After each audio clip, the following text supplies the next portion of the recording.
Je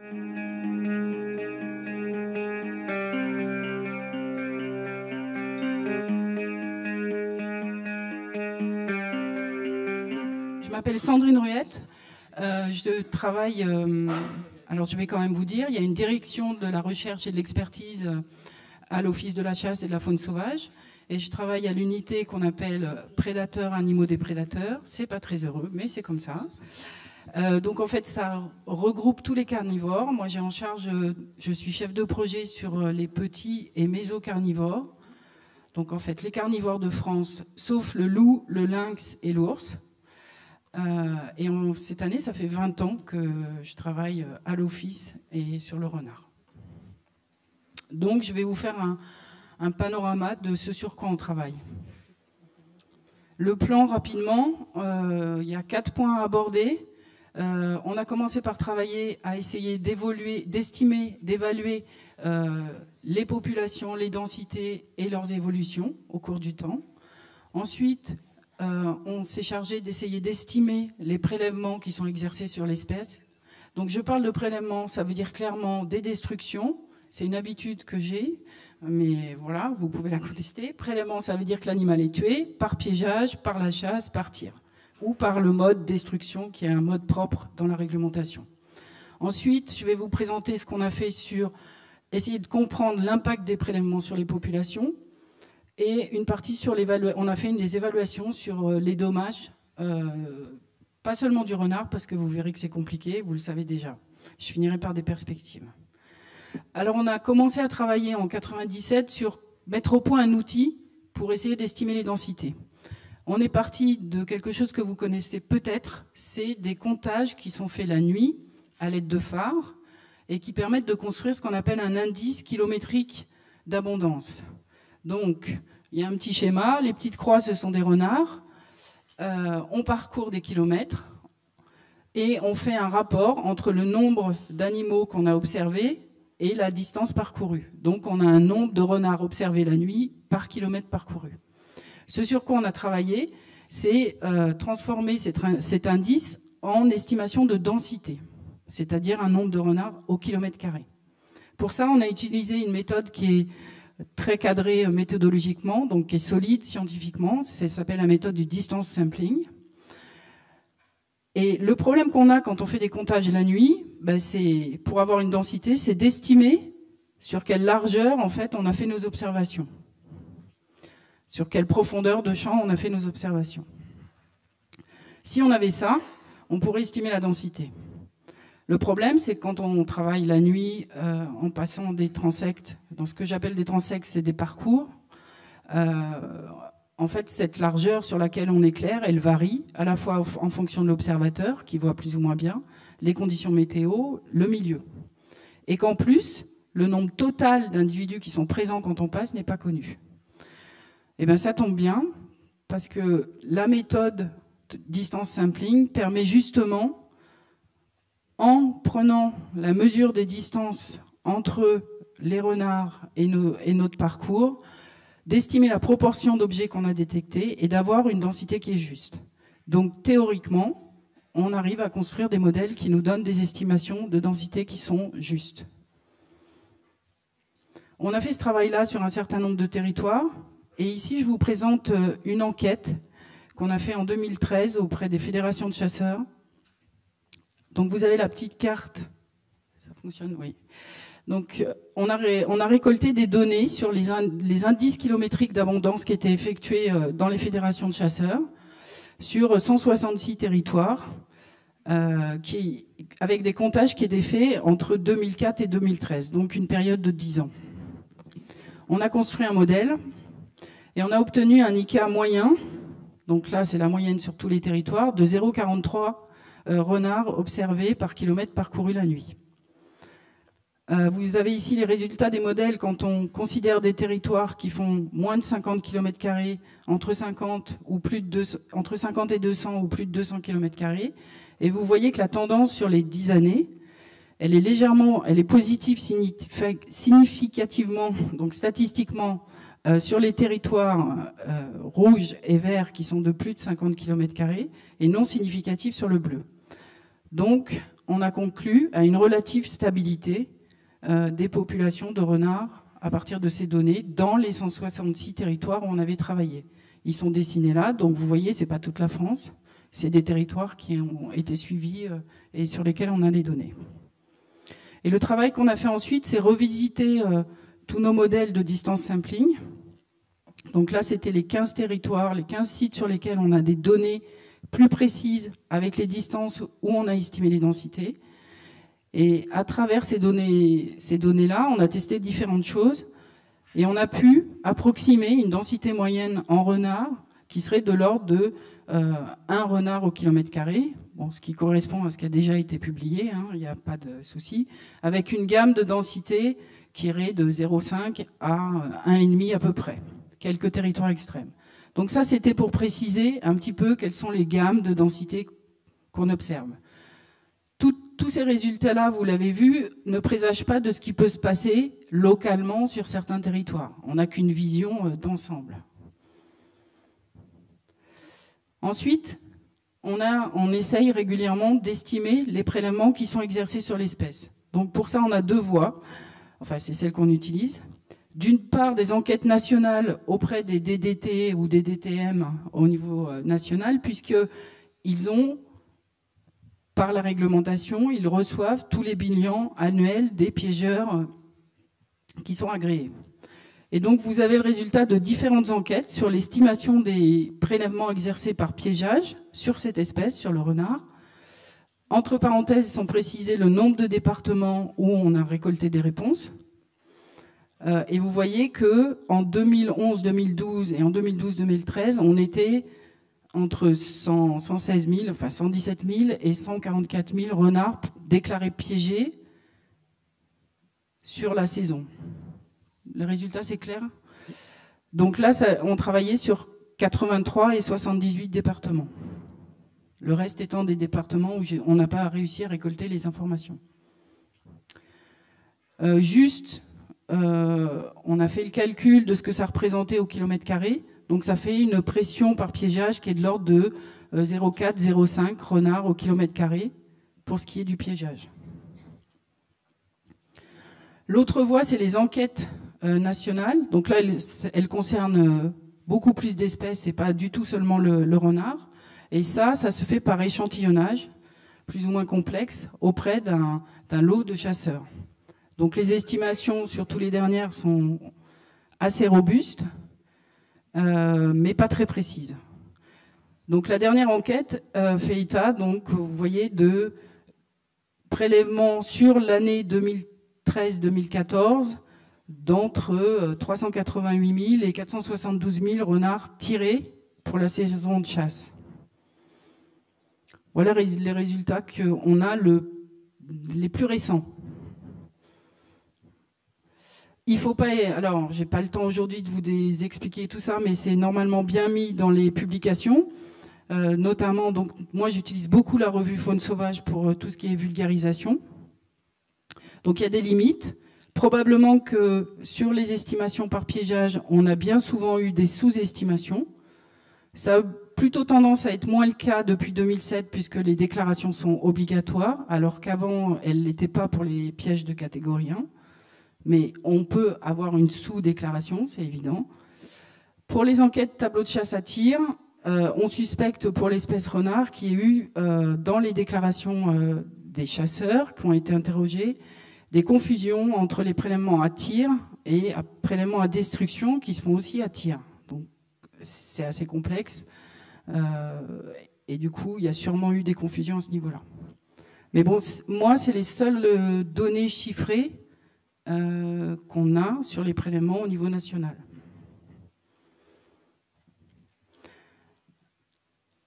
La question ensuite à laquelle on s'est intéressé, à travers des études qui sont plus locales, donc sur certains territoires, parce qu'on n'est pas en capacité de le faire sur de très grands territoires, c'est essayer de comprendre si les prélèvements font baisser les densités, en fait comment ça fonctionne en dynamique de pop.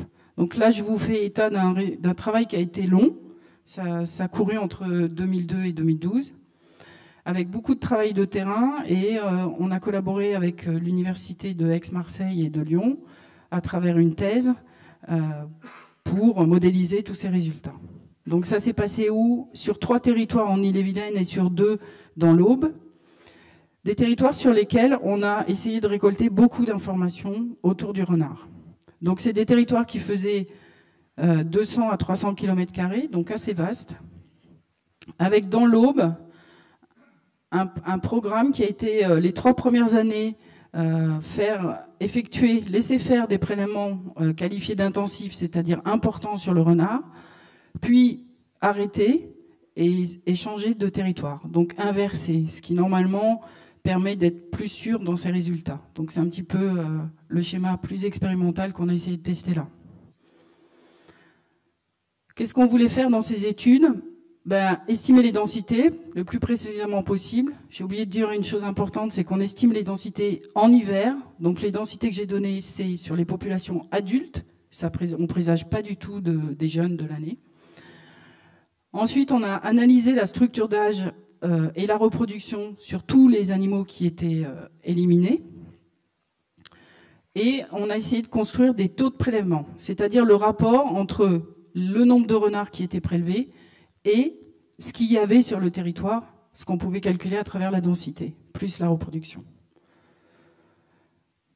Qu'est-ce qu'on a observé? Dans l'Aube, sans surprise, on avait des densités sur ce territoire d'environ 1 renard au km² pendant 3 ans. Là, vous avez les 4 points, 4 hivers.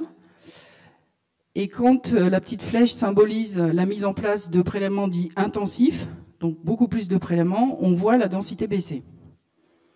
Et les bâtons, c'est les taux de prélèvement qu'on a pu calculer, c'est-à-dire combien est-ce que de renards ont été prélevés par rapport à ce qu'on avait pu calculer de présent d'après nos estimations de densité.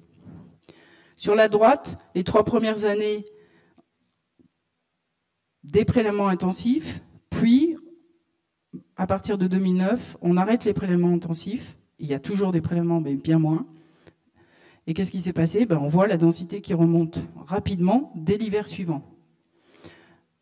Donc on observe dans ce cas-là une diminution de densité quand les prélèvements sont très importants,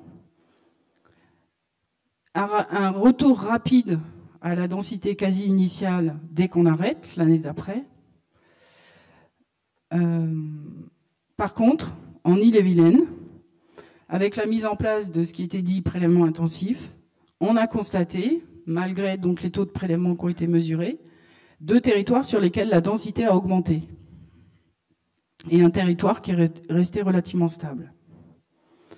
Donc on se dit, il y a des prélèvements plus importants que ce qui est exercé habituellement, mais finalement on a un taux de croissance. Le taux de croissance, c'est le rapport entre la densité à l'année N+1 et la densité l'année d'avant, qui reste positif. Donc là, un modèle a été construit pour essayer de comprendre comment ça fonctionnait, donc qui essayait de travailler sur le taux de croissance et d'étudier les effets du taux de prélèvement, de la densité adulte l'année où on travaillait, et de ce qu'on appelle la capacité d'accueil du site. Donc la capacité d'accueil, c'est quelque chose qui n'est pas bien connu. C'est la densité un peu théorique qui correspondrait au nombre de renards adultes que pourraient soutenir les ressources.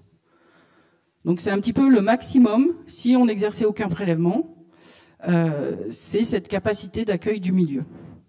On ne la connaît pas, mais à travers les données qu'on a eues, on a pu l'estimer théoriquement. C'est un petit peu ce qu'on appelle le taux de remplissage du milieu, maximum. On a fait une hypothèse importante, c'est que cette capacité d'accueil était différente d'un site à l'autre, mais pas différente au cours des années où on a travaillé. Il peut y avoir des petites différences dans les ressources, on le sait aussi. Qu'est-ce qu'on a obtenu comme résultat? Alors, à gauche, c'est les graphiques, ils sont peut-être un peu complexes, en 20 minutes à absorber.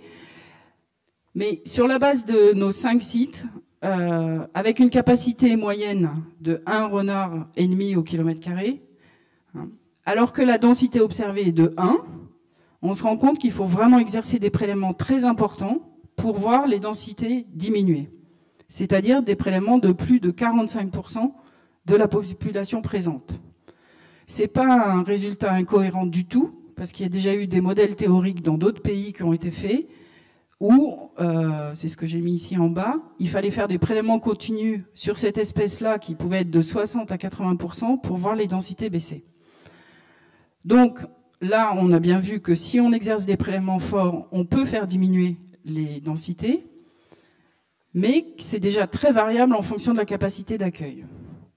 Et l'autre résultat qui est un petit peu plus, enfin qui est plus intéressant, c'est qu'on a mis en évidence un phénomène de compensation. Donc ce qui a déjà été dit un petit peu par Richard, je crois, juste avant, c'est qu'il y a un moment où quand la densité, alors ici vous avez la densité, le taux de croissance, et vous voyez qu'à mesure que la densité augmente, finalement, à mesure que la densité augmente, le taux de croissance diminue en réponse.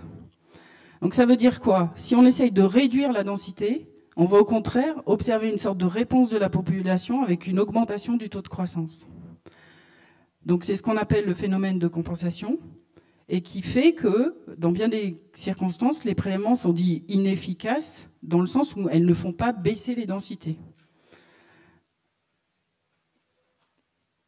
Et en fait, à travers ces graphiques, vous voyez aussi que chaque courbe correspond à des capacités d'accueil différentes et qu'en fait, la réponse va être différente en fonction de la capacité d'accueil du milieu.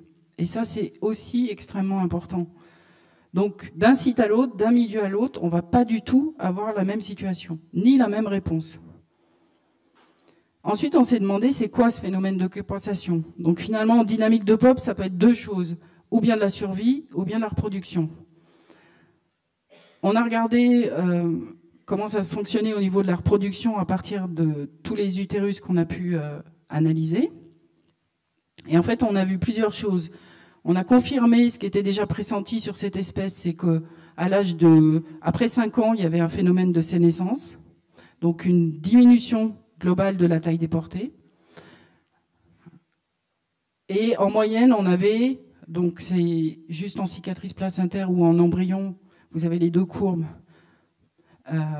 Chez les femelles, vers 3-4 ans, donc au moment où elles sont le plus reproductives, des tailles de portée de 4,7, bon, 4,5 on va dire. Pour ce qui est du pourcentage de femelles reproductrices, on pensait que ce pourcentage pouvait évoluer. Et en fait, on s'est rendu compte qu'il y a vraiment les premières années, les primipares, c'est-à-dire à l'âge de 1 an chez le renard, elles ont le pourcentage de femelles qui se reproduisent aux alentours de 80%. Donc plus faible, mais qu'en fait très vite, sur tous les sites où on a travaillé, ce pourcentage augmente et sature à 100%. Toutes les femelles se reproduisent. Je vous rappelle qu'on est sur des sites où il y a des prélèvements. Donc ensuite, on a regardé l'effet de la densité et des taux de prélèvement et on n'a pas d'effet sur les volets reproduction. Donc finalement, la compensation, elle ne vient pas de la reproduction. La compensation, elle vient probablement de l'immigration à une échelle de plus de 200 km², c'est ça qui est un peu nouveau. C'est-à-dire qu'à très grande échelle, on a vraiment une compensation par l'immigration. On a également montré que l'impact était significatif des prélèvements sur le taux de croissance, essentiellement entre juillet et janvier de l'année suivante. Donc c'est bien ce qui nous fait poser l'hypothèse que c'est de l'immigration et pas un autre phénomène tel que la reproduction.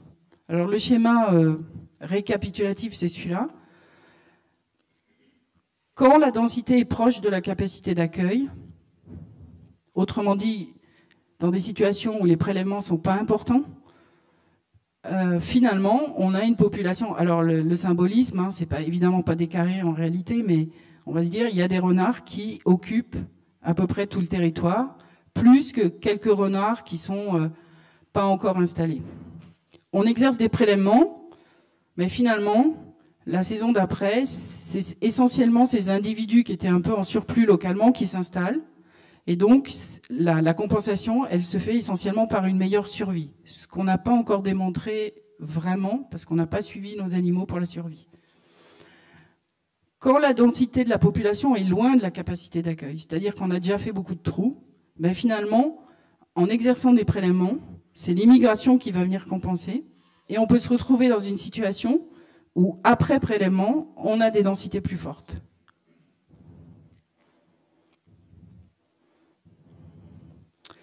Voilà. Donc la question de tout à l'heure sur la physiologie, enfin l'effet des prélèvements, je pense qu'en France, dans plein de territoires, on est dans des situations où on est finalement assez loin de la capacité d'accueil, parce que le renard est un généraliste, parce que le renard est super adaptable, super flexible, et que donc il est en capacité, et qu'en plus on exerce des prélèvements sur cette espèce assez régulièrement. Donc finalement, bien souvent, on ne va pas avoir d'effet sur la reproduction. En termes de physiologie, on ne va pas l'observer. On va avoir une meilleure survie. On a des animaux qui sont toujours en bon état de poids dans tout ce qu'on a examiné, parce qu'on est encore en dessous de la capacité d'accueil. Je ne sais pas si ça répond complètement à votre question, mais en partie. Et ça présage évidemment pas du tout de toutes les autres volets qui ont été évoqués. Du point de vue de l'écologie, je pense que, du coup, on n'a pas de phénomène sur cette espèce physiologique, enfin, dans la repro notamment, observable. Ce qui ne veut pas dire que, par contre, quand on exerce des prélèvements sur tout ce qui est structure sociale et comportement, là, on ne l'a pas du tout étudié. Donc, clairement, je n'ai pas de réponse à donner sur qu'est-ce que ça fait dans les groupes sociaux, dans la structure sociale de l'espèce. Pardon. Le dernier point que je voulais évoquer avec vous, c'est un travail qu'on a fait en zone de Bresse, puisque j'habite pas loin, donc c'est dans l'Ain, la zone où il y a la fameuse volaille de Bresse AOP, qui est encore élevée en plein air, et en fait qui s'avère être une zone où beaucoup de prédation s'exerce sur ces élevages de plein air. On a fait, à travers un projet qui s'appelait Poulet Crème, l'intitulé, c'était d'essayer de mieux comprendre l'influence du bocage sur les carnivores, la prédation. Donc, c'était pas seulement le renard, c'était également la fouine et la martre, dans ce contexte particulier d'élevage avicole en Bresse. Et en fait, on a revisité une estimation des taux de prédation. Alors, comment on a fait ? On a suivi des lots de poulets qui sont qui rentrent dans les bâtiments tous les soirs et qui sont relâchés tous les matins sur des zones qui sont enherbées.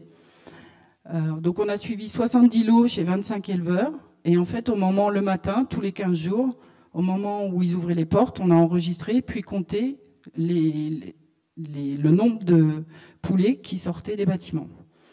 Donc ça nous a permis de calculer les pertes qu'il y avait tous les 15 jours.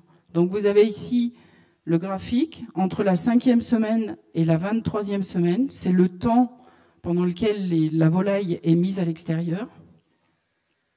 Et vous avez les pertes, donc ça, sensu stricto, c'est le taux de perte. Dans des bandes, en général, c'est 500 à 700 poulets qui sont mis ensemble. Donc on a calculé le taux de perte en nature, parce que tout ce qui était maladie était déjà comptabilisé par l'éleveur.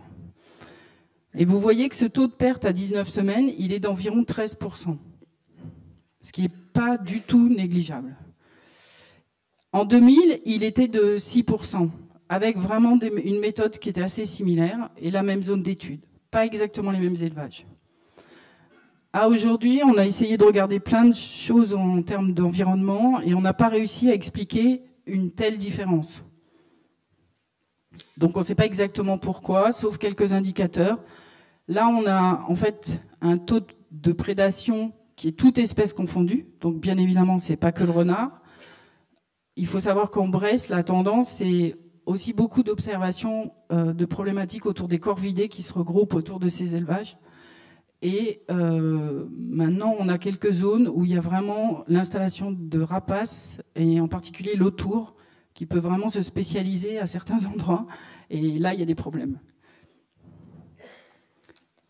En ce qui concerne l'estimation de qui fait quoi, je voulais ici vous dire que c'est toujours aussi difficile d'identifier les prédateurs qui sont en cause quand on a des problématiques de dégâts. Le bilan, qu'on avait déjà visité en 2000, il n'a pas tellement changé. Il y a beaucoup de prédations qu'on ne sait absolument pas qualifier, qui passent même quasi inaperçues. Et bien souvent, au mieux, on est juste capable de faire la différence entre les carnivores et les oiseaux. Je vais avoir fini. Voilà. Donc je passe. Il faudrait que je fasse dans le bon sens. Voilà. Hop. Excusez-moi. Bon, c'est pas grave. Je voulais parler de la suite, les perspectives. Le travail qu'on a fait là, juste 3 mots. Je pense qu'il faut qu'on continue de travailler avec une approche taux de prélèvement pour comprendre ce qui se passe sur les populations. C'est pas seulement le prélèvement, c'est aussi par rapport à ce qu'il y a, par rapport à densité, taux de prélèvement. Le deuxième point que je voulais évoquer, c'est qu'on va essayer. Il nous manque des choses, il nous manque de l'estimation de survie, il nous manque du comportement, ça c'est clair aussi. Donc on est loin d'avoir toutes les connaissances, il y a encore beaucoup de choses à faire.